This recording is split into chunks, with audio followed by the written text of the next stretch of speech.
In hour one, we get into a discussion about a rare disease that many people have never heard of. It goes by the acronym of MdDS. Now, the formal name is Debarquement syndrome. The symptoms or characteristics of this are going to be explained by the guest who is joining us. Her name is Cathy Helowicz. Cathy has had this disease for 8 years. 8 years. Think of that. Keep that in mind when she gets into talking about what this is like. Cathy, first of all, good morning. Welcome to our program. Good morning, Bob. Thank you for having me. You and I were talking yesterday in anticipation of our chat today and talking about what this is like. I want to begin with your story as a way of explaining what MdDS is all about. How do you explain what it is? Well, my journey with this, if you want to call it that, since it's very appropriate, started back in 2007, and it was after a 2-day sailing race. I used to actively race sailboats.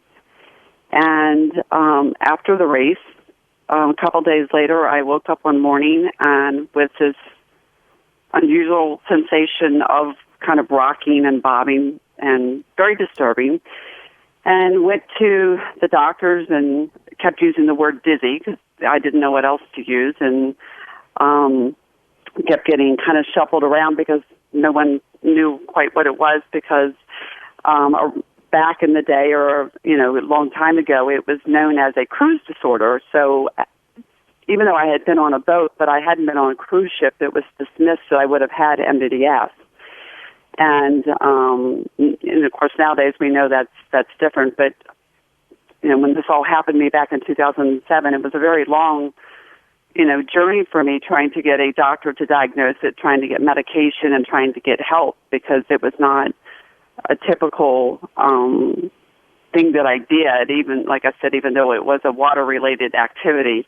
And we now know differently, and there's all types of things that bring it on. But, I started, with just this horrible motion inside of literally inside of my head. Your body doesn't physically rock, but you feel as though you're rocking as though you're still on a boat, and that's what happened, and it's never gone away. So this is something that is literally constant with you. Constant. The severity of it can vary from day to day, hour to hour, but it's constant. For me, it has never gone away. Some people have, cases where they have, a little bit of remission, or they'll have days where it's hardly noticeable. And I've had some days, that it's been like hardly noticeable, but for the most part, it never goes away. And my worst times are when I try to go to sleep, when I lay down and everything is still, that bobbing and rocking and that constant, I always call it like a ping pong game that's going on in my head. It's that constant back and forth motion. And for me, my worst moments are trying to go to sleep at night. Well, how then do you manage to get any rest? I think I am on some medication. I did opt back then to go on medication to control the signal. It's a signal malfunction, we think, or hyperactivity in the brain that's causing this to the vestibular system. So I think between the medication and the fact that we're just exhausted because you're dealing with this constant motion all day long, regardless of whether you feel it or not. When we're in motion, we don't feel it quite as much. So driving the car, walking, when we're doing things like that, we don't notice it. But our body is constantly fighting it. So I think when we typically go to bed at night, we're so exhausted we just fall asleep, which is typically the case with me. Getting diagnosed correctly, how long did that take? For me, it took actually 8 months. It took me from September of 2007 till I think it was April or May of 2008 before I finally got to a doctor. There was a therapy office that thought that was what I had. But before I got to an actual MD that diagnosed it, it was April or May of 2008, and he was down in Jackson Memorial Hospital in Florida. And they have all the equipment down there, and I went through all the testing, BEMP and EN, I forget what the acronyms are now because it was a while ago, but they rule out everything else in order to say, yes, this is what you have.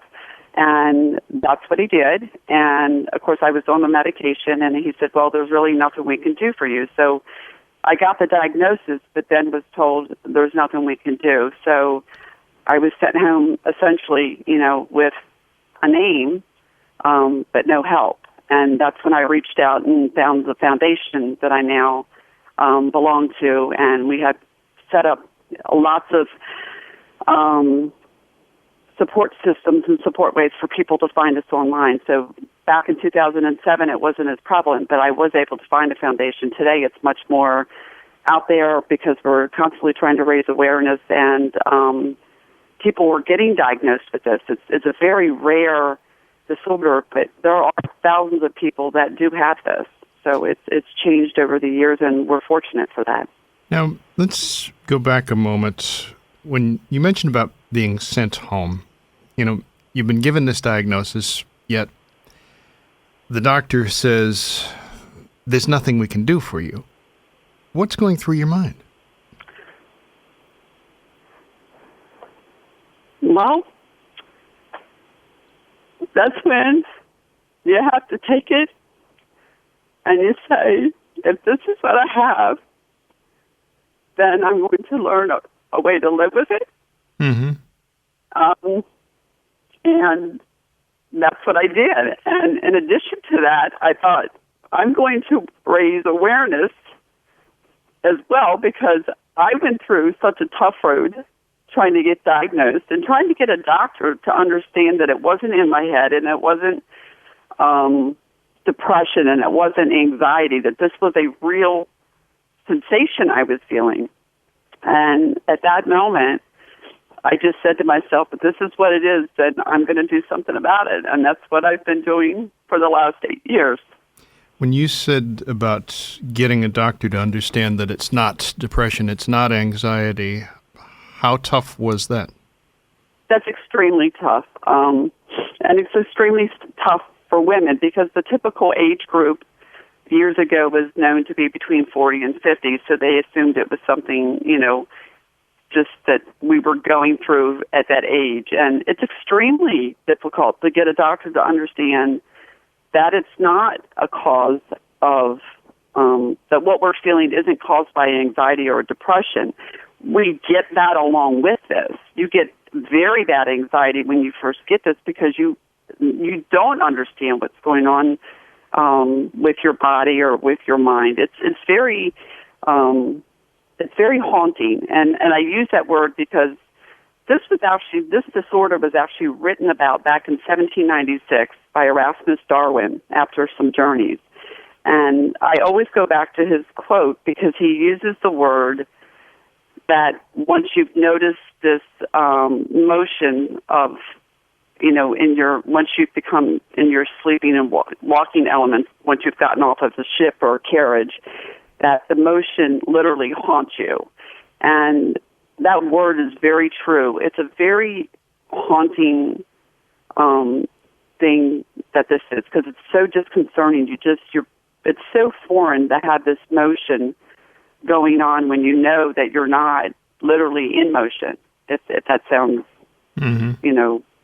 like it means, but it's very difficult to get diagnosed. It's very misdiagnosed. It's very misunderstood. We've come a long way in 8 years, which we're very thankful for. But yeah, it's still very misunderstood. And if you don't come out, and a lot of doctors still believe, that it's a cruise disorder. And, when people complain about this disorder, when they've come off of a flight, we even have spontaneous onset where there's no known cause. That's even harder to get diagnosed. So raising awareness and talking about this and getting out on the internet and airwaves and TV is very important for this disorder. So there are some people for whom this is something that occurs spontaneously and there's no cause that's attributed.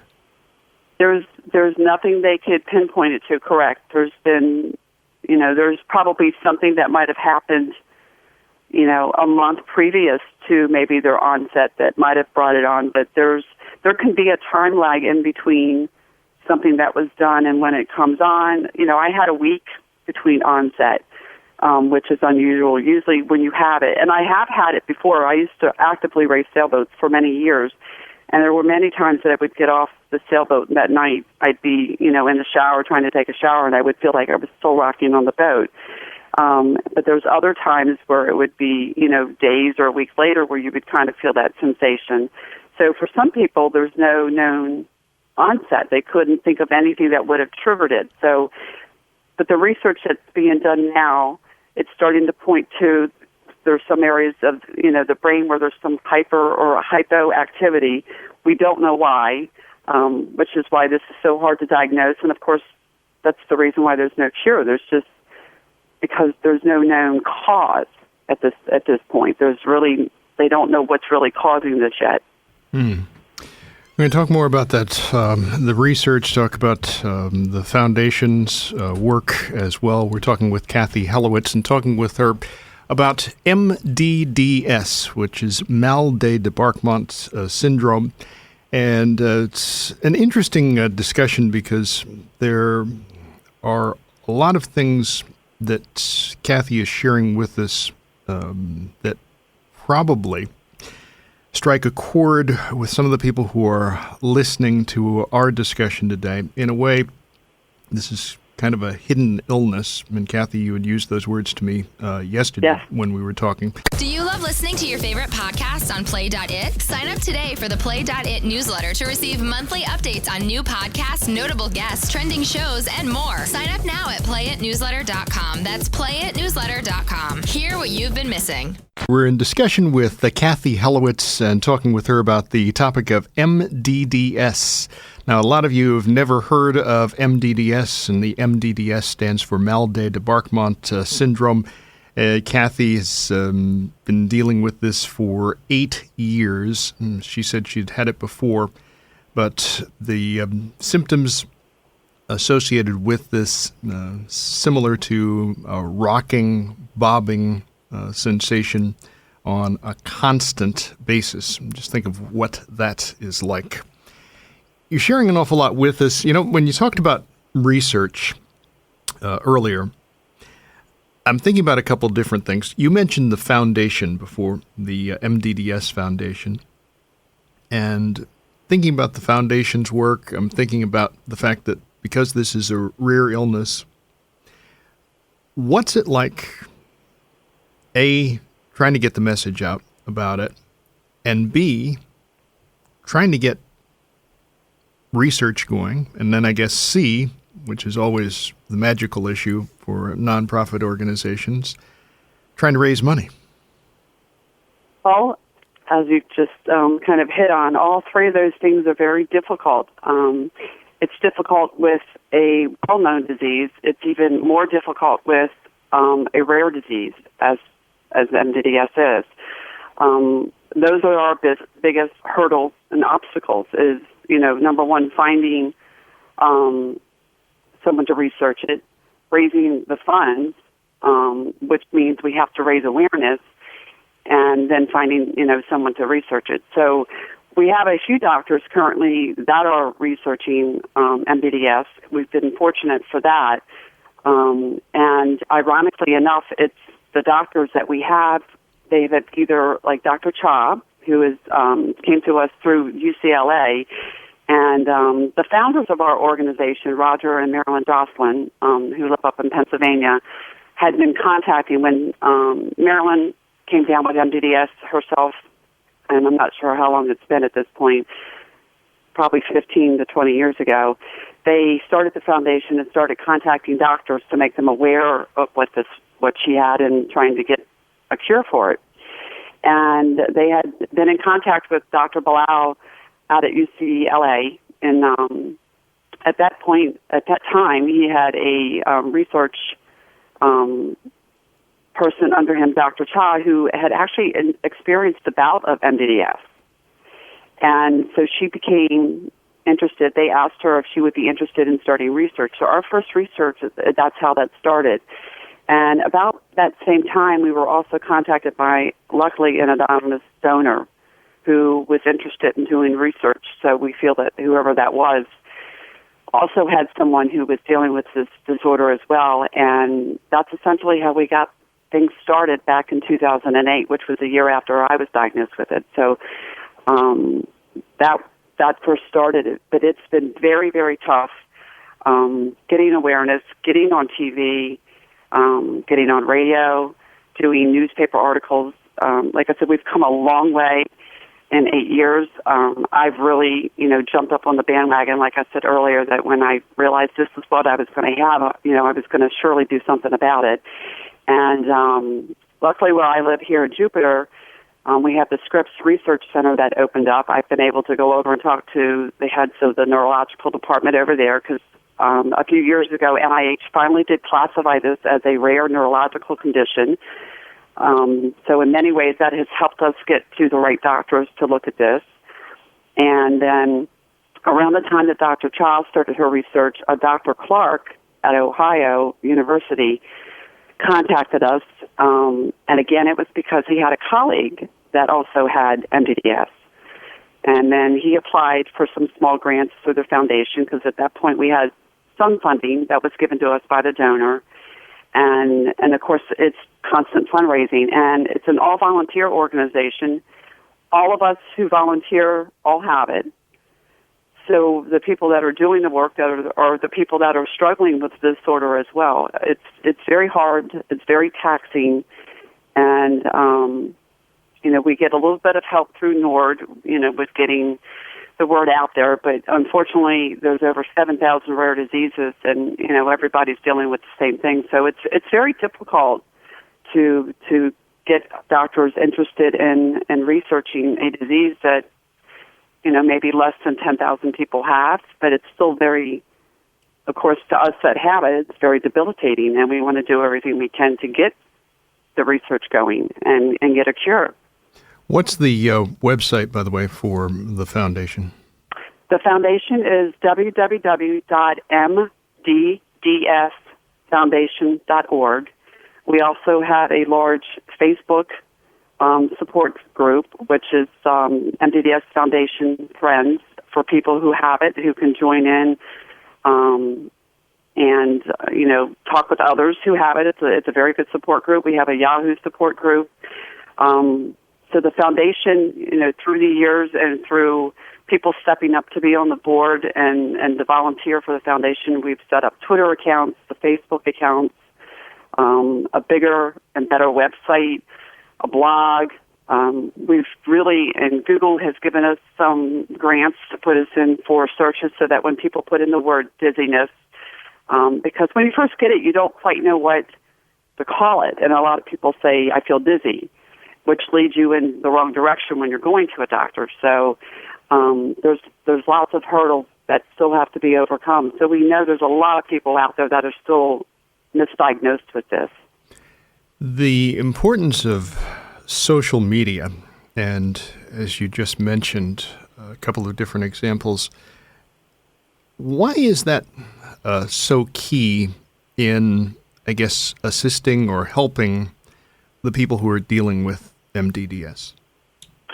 Well, I think it's because with a lot of people, and I know it was with me as well, the first kind of outlet you turn to is you start doing research on the internet, because when you start getting bounced from doctor to doctor to doctor, you're like, well, a lot of times we have to be our own advocate, and you have to find, what might fit. So the social media and, the internet it's huge for us and for people finding us. And when we get the emails, and being on the board, you see the emails every day of people writing in saying, oh my gosh, we got one just yesterday. My husband has had this for 15 years and didn't know what it was. I mean, it's just very, unsettling that someone has still gone that many years and not gotten, proper diagnosis and treatment for this. So social media, internet, All of that is very important to helping people with this disorder. And when you talk about the symptoms associated with MdDS, what kind of a symptom scale or scales apply? Like, how do you determine the severity of symptoms? We put together a scale from 1 to 10, 1 being very light symptoms where you have this kind of soft, I don't want to say soft, but it's still a swaying motion or a bobbing motion, to a 10 where you're rocking so hard you can't walk. It's called a balance disorder because you literally have trouble with your balance. And you feel as though the walls are moving or the floor is bouncing. You have a lot of difficulty with lights, fluorescent lighting, halogen lighting. You go in and our brain literally are looking at a computer screen. Your brain picks up that refresh that's going on. Like when you watch TV and you've ever seen like a report where they have a computer on in the background and you see that flickering going on. Mm-hmm. With this disorder, our brain is picking that up. So that's why when we sit in front of a computer, we tend to rock more. When we go into a room that has fluorescent lighting, because fluorescent lights flicker, our brain, for whatever reason, is picking that up. So the severity of the symptoms, we go from 1 to 10, 10 being, of course, the absolute worst, which is where a person can't function and they're laid up in bed and things like that. And it's because everything bothers them. Any type of movement, lighting, noise. It's kind of an overload on our sensory perception system. And when you talk about MdDS, at times people will wonder if there is a comparison with vertigo, which probably a lot of the people listening to us are familiar, at least, with that term. Some people may Correct. be familiar with vertigo itself. Right. How do you distinguish between the two? What's the difference? Vertigo is more of a spinning and falling sensation. You feel like you're spinning to one side, you're falling to one side, whereas MdDS is the rocking and the swaying constantly from side to side. Sometimes we can feel as though we're falling if the sensation is very hard. But with vertigo comes on and bouts. Vertigo typically does go away, and whereas MdDS typically does not. And some people do go into short periods of remission, or some people go into remission. We don't know why. But for the most case, or for almost all the cases that we have, MdDS is constant.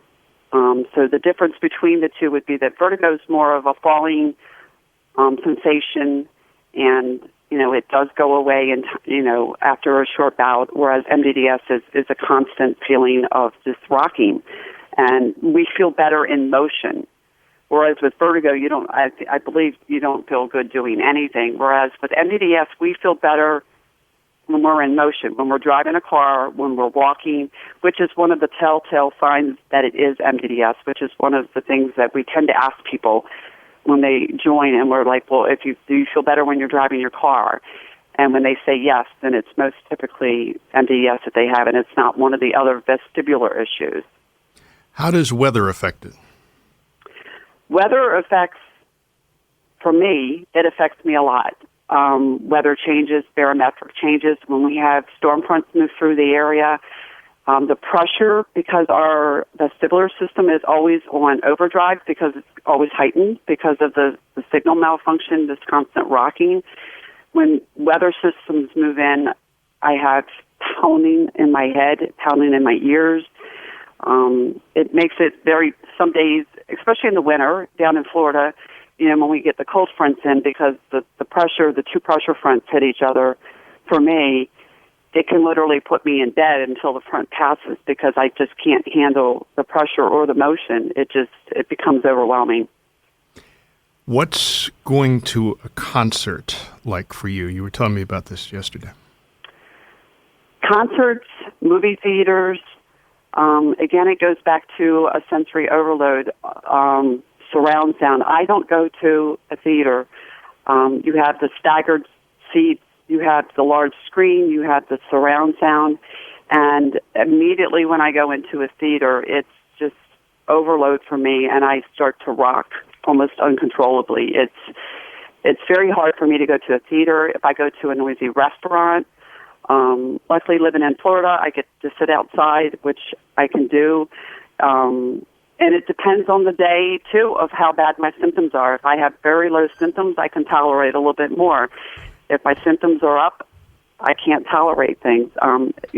Everyday things, going to a restaurant, enjoying dinner with friends can be very difficult to try to sit there because your symptoms get kicked up just because of the overload. So it's life-altering. A lot of people don't realize. Oh, my gosh. Sounds like a radio might be on.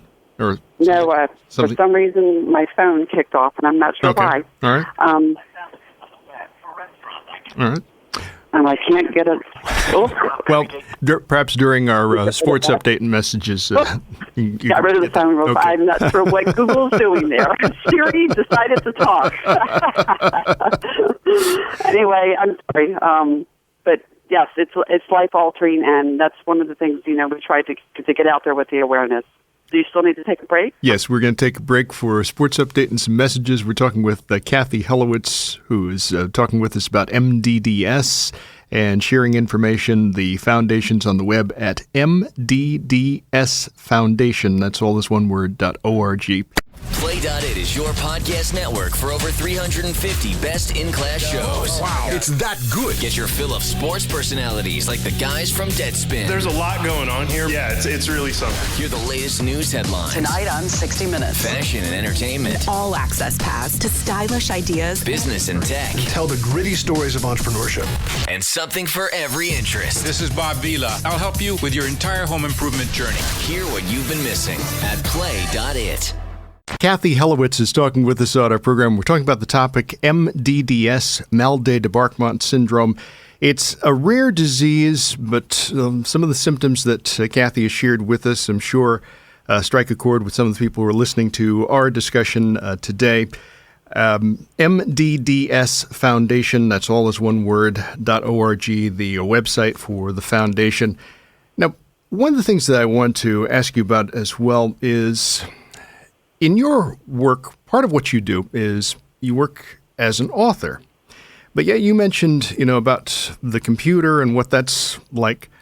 How do you pull that off? It's very difficult some days. And I'll go back to the first year of having MdDS, where you're virtually unable to do anything and function in life. There's a huge feeling of isolation when you first get MdDS because of the way you feel. We touched on something before we went to break, that it is a hidden illness, and that's why it's very hard to get diagnosed. It's very hard to get help because on the outside we look fine, but we've got this, sensation going on inside of us, which is very debilitating. And everyday life is very hard to handle. Working on the computer, going to the grocery store. It's kind of a relearning or retraining the brain in some respects to adapting to being able to cope and handle everyday life again. Like I was saying before, it's like a sensory input overload. You go into a grocery store, you've got all these aisles and lights and motion and noise, and it's very debilitating when you have this disorder. And you over time become,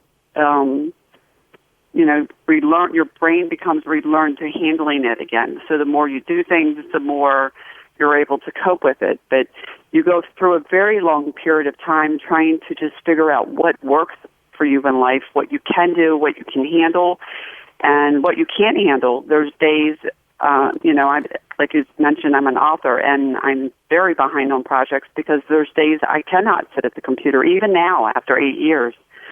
There's, times where I can go for months without any problems working, and then there's times where I can't at all for a while. So it's a lot of things that, what we're trying to raise awareness is, this is a life-altering and a debilitating disorder. A lot of people still have problems with balance and walking, and there's, like I said, the symptoms and severity range from person to person. That's why this, it's very hard to treat this disorder, because everyone has different types of things that they can handle and things that they can't handle. We're all very different with what works and what doesn't work. With the support groups, we're there to help each other with whatever we can, but you have to kind of take that piece of advice that's given and figure out what works for you and what doesn't, because we all don't fit. Even though we all have the same disorder, we all don't fit in the one mold of what will work to help us. Well, you mentioned the word treatment, and, in the society in which we live, if someone mentions a medical condition, almost automatically, people think of, well, how is this treated or how can it be treated? And, of course, the next step from there is, can it be cured? As you've mentioned earlier, there is no cure for it. Correct. What's the treatment approach or approaches? Unfortunately, the treatment currently is to be put on a medication to sedate the signal going from the brain to the vestibular system. So most of us are on some type of, the most common medicine is Klonopin. Again, this is one of those things that not one medicine works for everyone, because even though we all have the same disorder, our body chemistry, our DNA is different. So not, one medication works for everyone. So some people are put on antidepressants. So what there is there's a chemical component in certain medications that helps to sedate this signal. That's why it was finally classified as a neurological condition that will help to kind of calm that rocking sensation so that we can function in life. So quite a few, or most of us, are on some type of medication to help calm that signal down so that we can function. Some people are not on medication. Some of us go the holistic route as well to try to help. But it's a very, very hard, disorder to kind of cope with. You have to find your own way, and most of us are put on a medication. Yeah. You mentioned at the very beginning of our discussion that, that you had raced sailboats. One would think, obviously, you could not be near a boat now. Do you participate in other types of sports?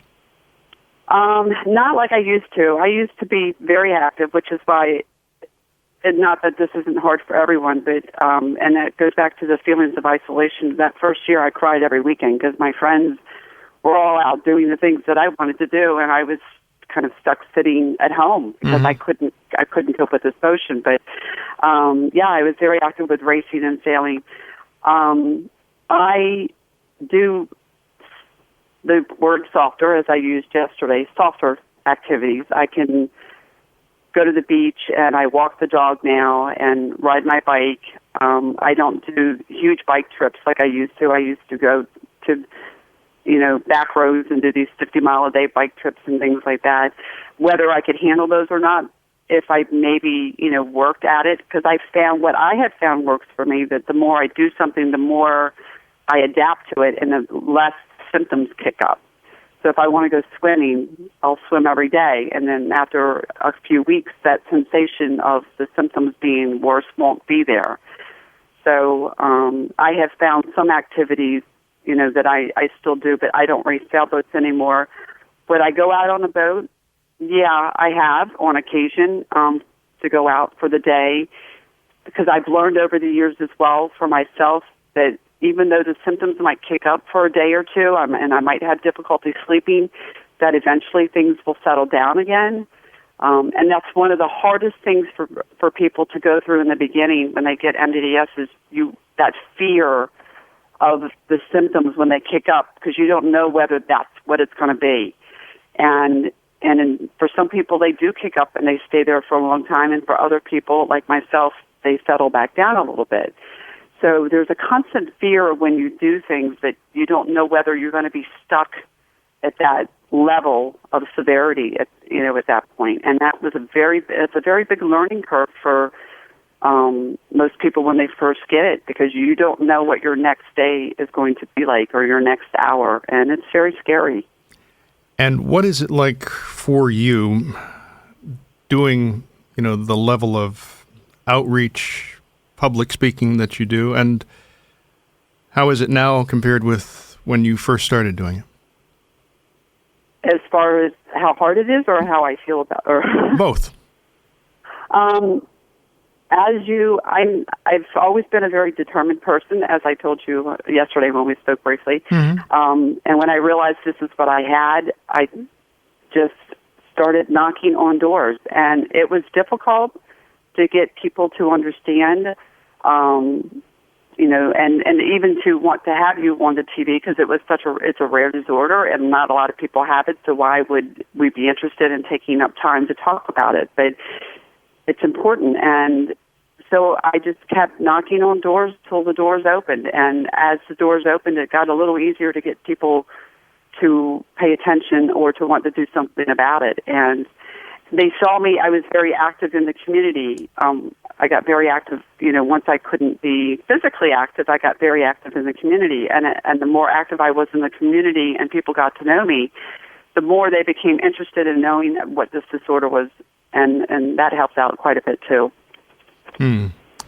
The idea of speaking about what you're experiencing, when you first do that, I would imagine all kinds of thoughts are going through your mind and through your body. It's hard. It's hard to open up and put yourself out there, yes, and to let people know that you have a disorder. Right. But, yeah. It goes back to something that you mentioned earlier, and you had said this to me when we spoke yesterday about, the first year being very difficult.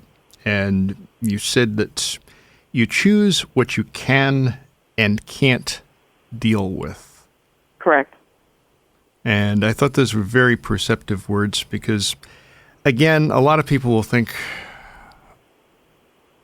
MdDS, think of the discussion today, think of what you're going through and have been through, and think this is all cons. There's no pro side of this or upside of it. But you said to me yesterday that, there are pros and cons. Yeah, I hated to say that, but for me there was, and the pro was it made me not that I wasn't outgoing, it made me a much more actually confident person, because I knew I had to overcome this and try to live my life as best I can. So the pro was it made me a much more vocal person, and a much more, before when I would walk into a room of strangers, I would not be the one to just start talking to people I didn't know. Now I do. So in some respects, it brought out a different side of my personality, which I'm thankful for. And it's brought about the fact that I can go on and talk to you on live radio, or and do what I can to help the foundation and help others who have this that don't have a voice, or their voices, they don't want to put themselves out there because it's just very overwhelming. And it's hard. It is very overwhelming to do this. It's hard to open up and put yourself out there. But I'm very thankful that I overcame that hurdle, and I'm able to do this. And it's a privilege to do this for the foundation. So that's the one pro that it's brought about for me. It's made me a very much more open person, and I would love to have my old life back, but I don't look back on that now. I move forward, and that's what we try to help everybody with, is moving forward with trying to live with it as best as you can.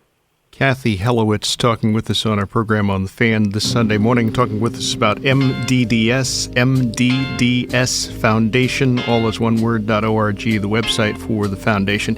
Cathy, thank you very much for joining us on our program, and we certainly wish you the best in your continued journey with MdDS. Bob, thank you so much for spending the time this morning. We really appreciate it. Love listening to your favorite station? Start getting rewarded for the things you already do, like streaming your favorite radio station online. It's easy. Go to cbslocalrewards.com, sign up, and start earning points for listening to your favorite online CBS radio stations, reading articles, and viewing photo galleries on your local CBS website. Redeem your points for great prizes and gift cards from stores like Nike, Best Buy, and Amazon. Sign up today at cbslocalrewards.com. That's cbslocalrewards.com.